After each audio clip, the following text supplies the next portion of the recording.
অসমৰ খিলঞ্জীয়া মানুহৰ ওপৰত তেওঁলোকৰ যি অধিকাৰ এই অধিকাৰ কাঢ়ি ল'বলৈ চৰকাৰখনে যিবোৰ কাম কাজ কৰিছে সেই কাম কাজৰ এটা নিদৰ্শন। কাৰণ আম্বানী আদানীক হাজাৰ হাজাৰ বিঘা মাটি দিছে। অসমৰ মুখ্যমন্ত্ৰীৰ পত্নী আৰু বিভিন্ন মন্ত্ৰীৰ পত্নীসকলে এনেকুৱাকৈ গোগ্ৰাসে মাটি গিলিছে যে এই গোটেই প্ৰক্ৰিয়া চলি থকাৰ মাজতে কিন্তু খিলঞ্জীয়া যিসকল মানুহ আছে, যিবোৰ মানুহে ইয়াত মানে শ শ বছৰ অসমত বসবাস কৰিছে, তেওঁলোকে ইয়াতে খেতি খোলা কৰিছে, খেতি বাতি কৰি আছে।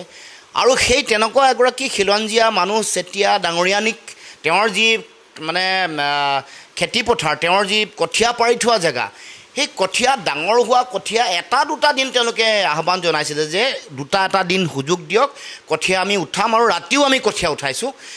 এই বুলি আহ্বান কৰাৰ পিছতো এইটো একেবাৰে নিন্দাৰ যোগ্য কামেই নহয়, অতি অমানৱীয়। আৰু অসমৰ খিলঞ্জীয়া মানুহৰ প্ৰতি বিজেপিৰ চৰকাৰৰ যিটো দৃষ্টিভংগী, অমানৱীয়, ধিক্কাৰৰ যোগ্য, গৰিহণাৰ যোগ্যকৈ ওপৰত এটা কাম তেওঁলোকে কৰিছে। এই কাম কোনো কাৰণতে কেতিয়াও গ্ৰহণীয় নহয়। আৰু এনেকৈ এই যিটো তেওঁলোকে জাৰে তাৰে মাটি উচ্ছেদ কৰিছে বা বেদখল কৰিছে, বিশেষকৈ খিলঞ্জীয়া থলগিৰি ভূমিপুত্ৰ অসমীয়া মানুহৰ ওপৰত কৰা এই আক্ৰমণ কেতিয়া বন্ধ হ'ব?